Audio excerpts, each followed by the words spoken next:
ኢትዮጵያን በተቀላላ ይኖሩባት የነበሩ ደረጅም ዘመን ለምታመት ደገል ሳቂ ጀላፋን ኦሮሞቲ ታክሱ ዘመነ መንግስት በፊት ብዙ ሺህ ዘመን የቆየ ጎሳ ነው። ኦሮሞ ከምጀኩስ ጅራ ኦሮሞን ቢኔስ ጅራ ስማቸውን እየለወጡ እንጂ ከኦሮሞ ልጆች ውጪ አይሆንም። አፋንሴ ትግሬ ታይማለት ይሳካን ኦሮሞ ኢን ፕሮፌሰር ሪቆራቴ ኩን ራያ ቱለማ ቦረና ቱለማ ነገሌ ቱለማ ናቸው። ዱላ ከለቲ ሰዲን ጎዳማ ቱሬ ከኦሮሞ ትውልድ አልፎ አዘቦ ከንጀደ ሙንጁ ደምቢያ ይሉታል ሱሪን ፎገራ ይሉታል ሞትማን መተማ ይሉታል ብያ ሲዳሌ ዋቃ ኢትባየቱ የቹዳል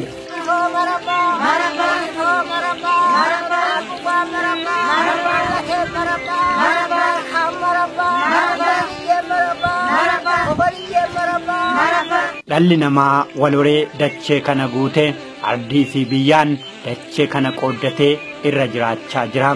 Sadarkaa biyyaattis sabaan sablammii fi uummataan akkuma waliin jireenya isaatiitiin daangeffatee jiraata. Eenyutu eessaa ka'ee eessa jiraachaa jiran garuu ammuma turaa deemu qorannoo barbaaduun isaa waan ta'e noolleedha. Saboota Itoophiyaa keessa jiraatan keessaas horteen guddaan warra Kuush tokko saba Oromootiin haalli qubsuma Oromoo eessaa ka'ee eessaa akka ga'u qorattoonni seenaa biyya keessaa fi alaa waggoota hedduuf irra deddeebi'anii qorachuun kitaabota garaagaraatiin maxxansaniiru ammas barreeffamaa jira. Seenaan qubsuma Oromoo barreeffame kun immoo seenaa dhugaatii kan jedhu kaleessa hanga har'aatti abbaa seenichaa kan ta'e Oromoo biratti gaafii guddaadha. ኢትዮጵያን ያገኛት ኦሮሞ ነው። በሰፊው ሰፍሮባት ቆየ።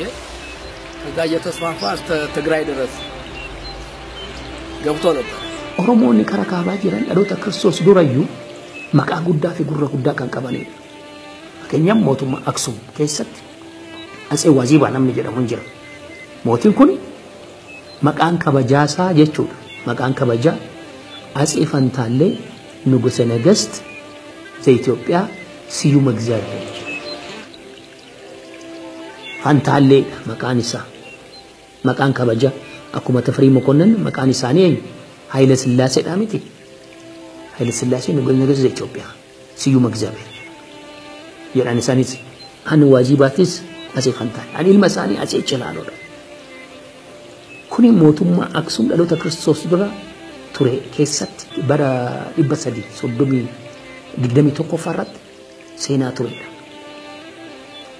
ጀሪ ኩኒ ኦፊሳኒቲ ናኑ አክሱም ሞዋ መረዌንስ ኩፍቴ አክሱም ጀላቲ ዋን ቱርቴፍ የሮዳፍ ሞቲ እንዳቀ የደም አንዱ በርቶታ ኮዳ ሰደን ከሳታካ ንግስት አኖሌ የደምቲ ፋሲላ አኖሌ የደምቲ ኢሳንቱ ሙዳ ቱሪ አርግቴ ኦሮሞታ ጀቹ ኦሮሞታ ከረካባ ኢትዮጵያን በተቀላላ ይኖሩባት የነበሩ ለረጅም ዘመን ለምዕተ ዓመት አጭር አይደለም በብዙ ምዕተ ዓመት ኦሮሞ ነበር ተስፋፍቶ የሚኖርባት።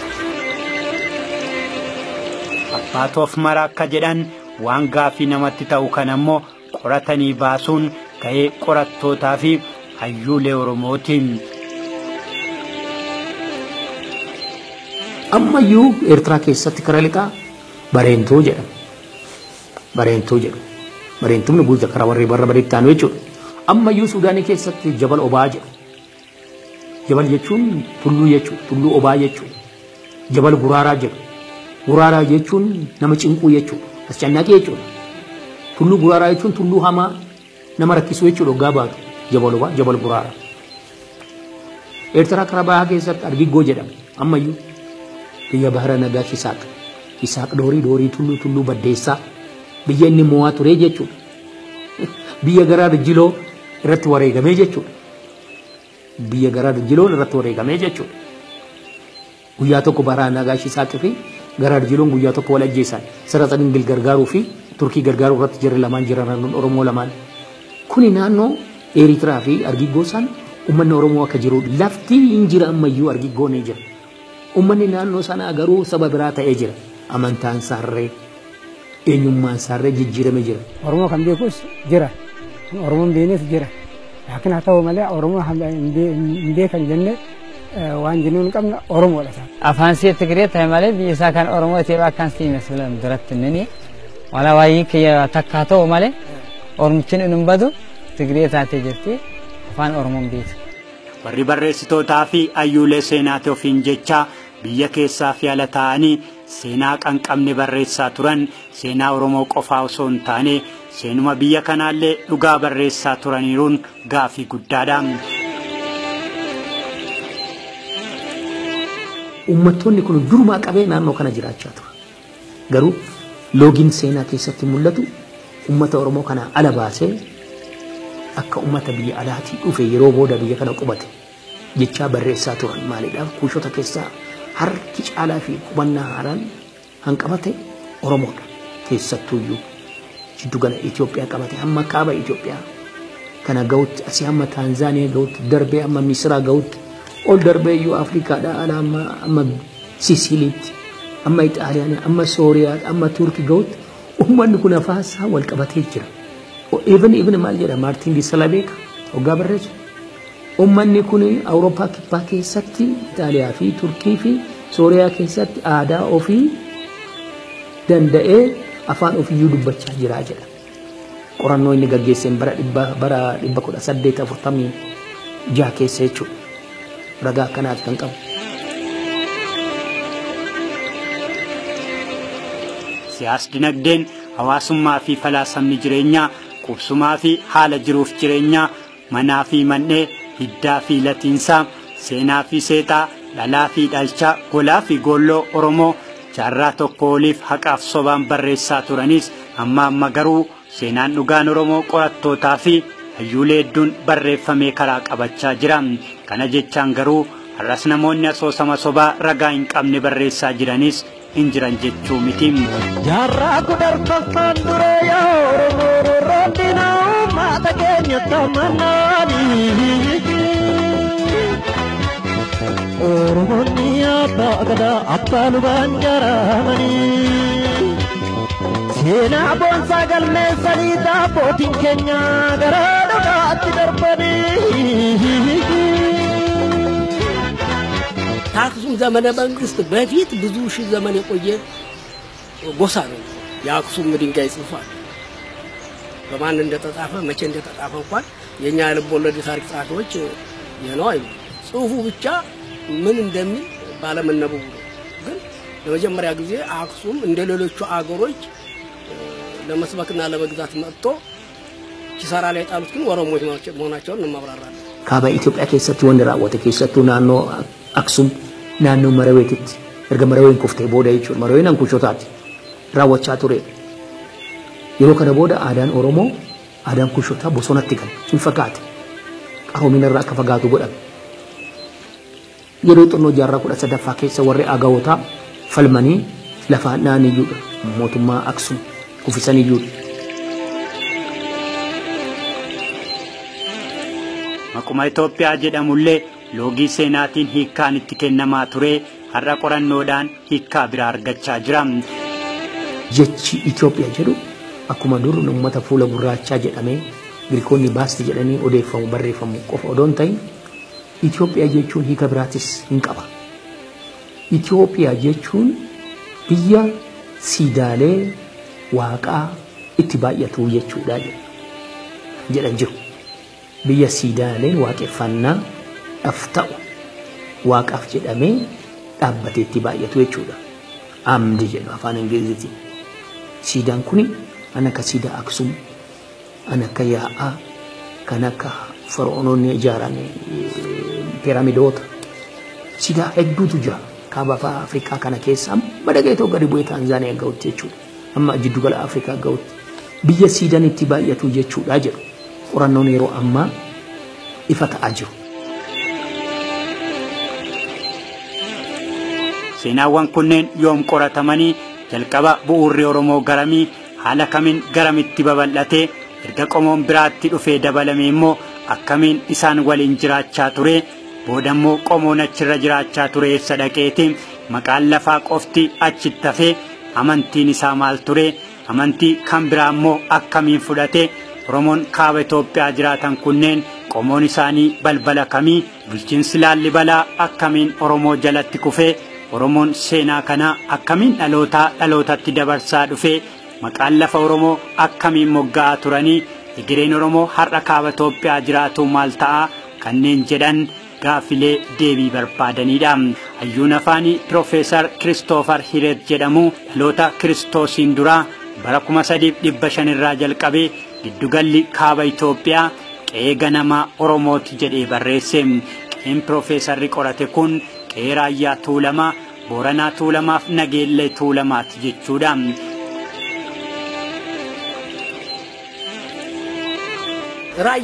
ራያ ቱለማ ቦረና ቱለማ ነገሌ ቱለማ ናቸው። በጦርነቱ ጊዜ ራያና ቦረና ዘመቱ። ነገሌ ቀረ። የወንድሙ እሱ ለማስታወስ ሲወልድ ቦረና ነገሌ ያለው ልጅ። ከዚህ በኋላ እነ ሜጫ እነ ራያ እዛ ድረስ ጠልቀው ሲይዙ ቦረና ደግሞ በዚህ በመካከል ያለው ሲይዝ ከኋላ እነማን መጡ? ራያ፣ ሜጫ፣ ቦረና ይሉ ባቡ፣ ዋዩ፣ ኮምቦልሻ፣ ባቲ፣ ከሚሴ ለጦርነት ሄደው እንዳለ እዛው ቀረ። ኗሪ ሆነ። ኗሪ ሲሆን ገዳቸውን ደግሞ በዛ ላይ ያው ገዳ አይለይም ከነሱ ስርዓታቸውን ጀመሩ። በስርዓት እየተዋወቁ አባቶች እየተዋወቁ ሲሄዱ ችን ሀገር ማን እንበላት ብለው ተቆጣጠሯት ማለት ነው። ከዛ ወሊ አሏት። ወሊ ምን እንደሚተረጉ እናንተ ናችሁ የምታውቁት። የኦሮሞታ ካባ ኢትዮጵያ ከነ ይላሉሞ ዋይ ሞቶታ ጎንደር ካሱቱ ድርቀማም ኦሮሞታ ካባ ኢትዮጵያ ፊ ሞቱሞታ ጎንደር ከነ ይላሉሞ ሴና ፐረኩዳጃ ሶዶሚ ለማ አንጋ ኩዳ ቶርባጃ ተሚሳ ገሊት ኢትዮጵያን ቀብዱ ይላሉን ሙርቴሳዳም ሴናቻስ ዱፍቴ ኦሮሞ ካባ ኢትዮጵያ ይላለ የሮዳፍ ዱርሰ ሰሙ ነማ ኬሰ ከንፉ ኦሮሞ ወሎቲም ኦሮሞ ወሎ ደሜ ባረንቱ ዮታን ጎስት ሳኒሞ ከረዩዳም ኦሮሞ ወሎ ጅራታን ኢልማን ሊባን kan Gondar keessa jiraatan ilmaan Karrayyuu isaayyeejjuummoo ilmaan Tuulamaa fi warri Raayyaa immoo gosaan Arsii irraa latanii horanii akka jiraatan kitaabni seenaa Oromoo hanga jaarraa 20ffaa jedhu ragaan lafa kaa'eera.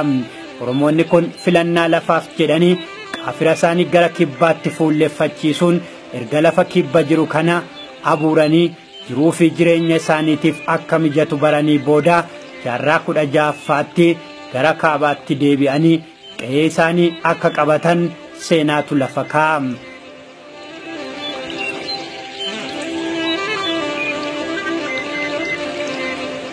Qubataa duraati Ponier yookaan immoo daggal saaqii jedha afaan Oromooti. Daggala saaqee kan qubate qubataa duraa daggal saaqii jechuudha. Naannoo kaaba baha Afrikaa kana maalidhaaf qaama uummata kuushotaati. Dhaloota Kiristoos dura miilineemii shanaffaa fi jaffaa keessatti uummattoonni kaaba baha Afrikaa jiraatan yeroo Pereeshaanonni ittis dhufanii Giriikonni lula guddaa gaggeessanii kaaba baha Afrikaa biyya Misraa jedhamu kana saamanii humna namaa fi arbaa qabatanii walitti duulaa turan. San uummanni karaa kaabaa kuushotaa kun babal'inaa fi walirraa fageenya naannoo isaanii jalqaban jechuudha biyya Itoophiyaa jedhamu keessatti.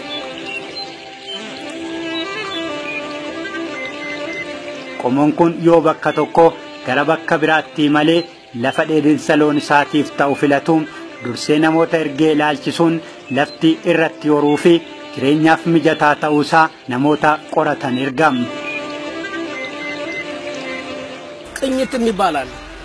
ኦሮሞን ዱቀቱ ነርቶ አይደለም ቃኞች ብዙ ጊዜ ተጉዘው ብዙ ሀገር ተጉዘው ቃኝተው ለከብታቸውና ለራሳቸው የሚሆን ሲያገኙ ነው ተንቀሳቅሰው የሚነሱ።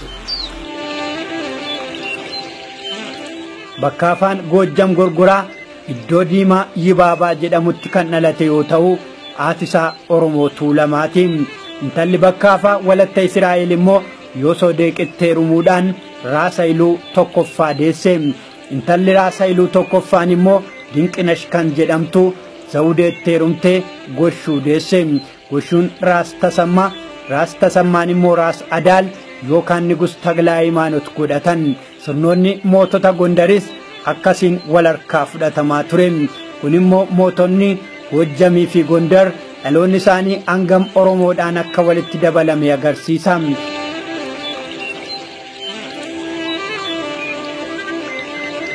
Bakka afaan amma Gojjam keessatti Oromoota Daamooti irraa nama dhalateedha jechuudha.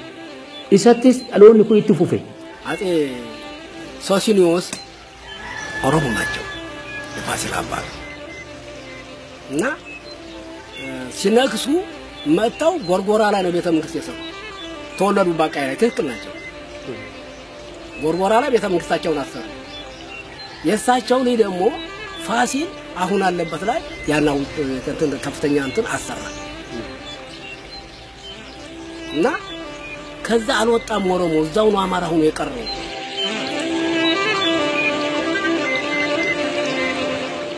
አለቃሴ ሜናስ ከንመራ ከውዳን ሞቶኒ ፊ መሳፍንቶኒ ጎጃም ኦሮሞታ አሞሮቲ ጀደን ቀራ ወር ጎጃም ጅራተን ኑቲ ኦሮሞዳ ጀቹ ባተኔስ ብይ ፊ ለፍቲ ኦሮሞ ሀርዳሌ መቁመ ኢሳኒ ገነማቲን ዋመሙ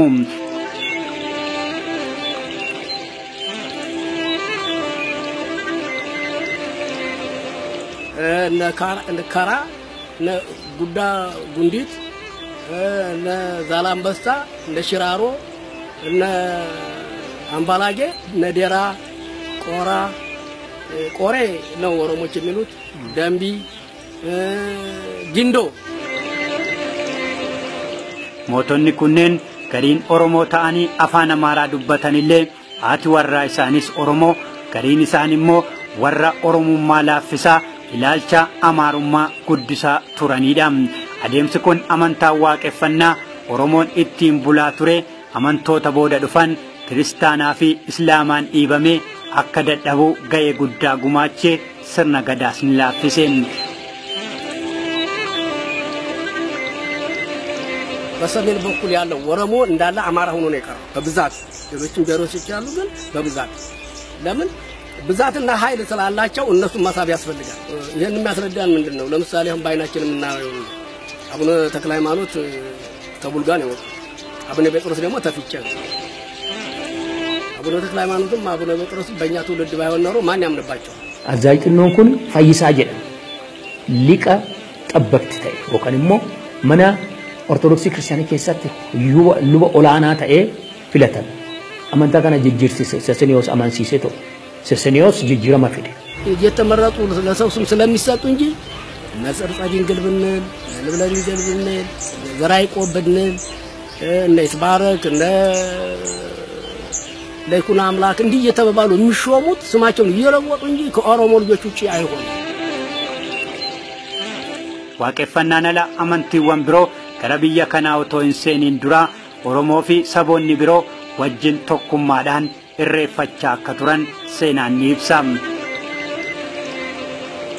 ጃንተከል የሚባላል ጃንተከል ሃይማኖት ተመግባቱ ውስጥ ኦሮሞዎችና አማሮች በአንድ ሆነው ሥርዓተ ጥምቀትን ፈጽመዋል ጎንደር ውስጥ ትውልዱን በሙሉ ስትሄድበት ከኦሮሞ ትውልድ አልፎ ስሮ መንግስት ምንላቸው ለምሳሌ ቅድም ነገር ያለው በየሃይማኖቱ ማርቆሮስ ጎርጎሮስ እየተባሉ እንጂ ይሄንን እምነት ሄደው ተምረው በትልቅ ደረጃ ያመጡትን እኒ ኦሮሞ ናቸው ሌላ የለም ስታገኝ እነሱን የመጀመሪያ የምታገኛቸው በቦታው ላይ ኦሮሞonni kunneen sababa sirnoota cunqursitootaan aadaa fi afaan isaanii jalaa dadhabuus har'as achuma jiraatu. ሃይማኖት በጣም ወደ ኦሮሞ በጣም እንዲሰራጭ በመደረጉ አሁን ጎጃም ኩሽ ቦነያ ነው ኩሾይ ናቸው ጎጃም ውስጥ የገቡት ከየትም ሀገር ብትሄድ እንደ ጎጃም ቤተክርስቲያን የሰፋበት ሀገር አታገኝም በብዛት ለምን እዛ ነው ኦሮሞ መንጋ ታንጭቆ እንዳለ የገባው ሌላ ምን ጥይት አልገባበትም ጎጃም ውስጥ ጎጃምን ሲሻገር ኦሮሞ ብቻ ከዛ እንዳለ ነው ሳይንቀላቀል ምን ሳይል እስከ ኤሊባቦር የዘለቀ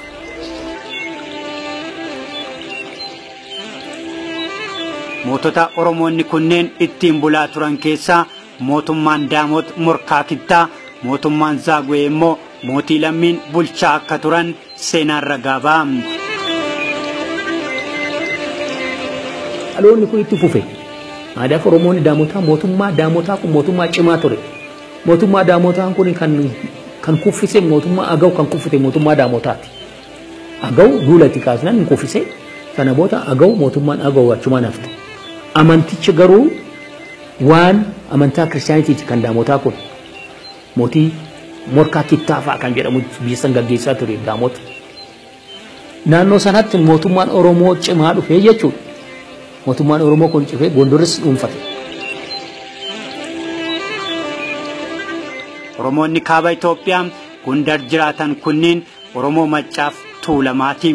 Qomoon kun kibbaa fi lixa Goojjamii kaasee Angaaroo Xaanaatti osoo Agaw hin dabalatiin Oromoonni Maccaa qe'ee isaanii ifatanii kan irra jiraachaa jiran yoo ta'u, karaa ba'aatiin immoo sonee sonaayee kan jiraatu Oromoo Tuulamaati.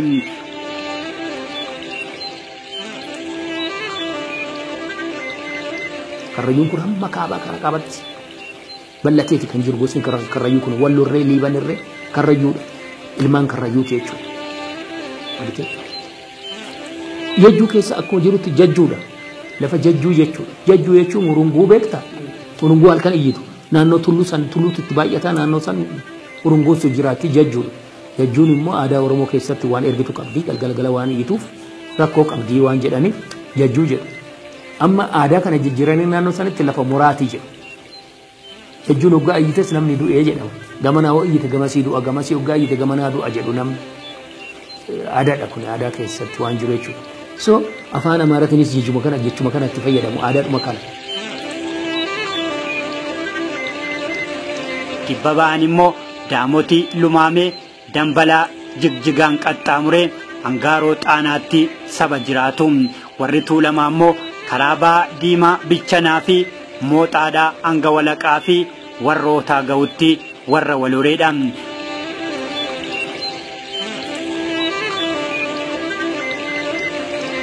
Naannoo Xaanaa yookaan galaana Xaanaa sana naannoo sanaan jiraatu Beejjaa fi Oromoo fi Qamaantidha. Hin qubsiisanii mootummaa Gondor istaabilaayishii godhan naannoo sanatti jechuudha. Uuman. Uummataan irra caalaa mataan isaa Libna Dingil haadha manaa Oromoo qabaayu Leelee Jaarraa nama jedhamtu. Fakkeenyaaf haati mootii Miinaas Leeleedha. Leelee Jaarratti. Ilma Libna Dingil jechuudha. Ilmi hangaftichi Galawudiyoosi. Haadha manaa biraarraa dhalate. Miinaas biyya alaatti gurguramee dhufe. Biyyatti dhufee mootii ta'e. Horteen isaa sun Oromootuma keessattuu Daamota irraa dhalchaa dhufe. Oromoota Daamota irraa dhalatanii dhufa.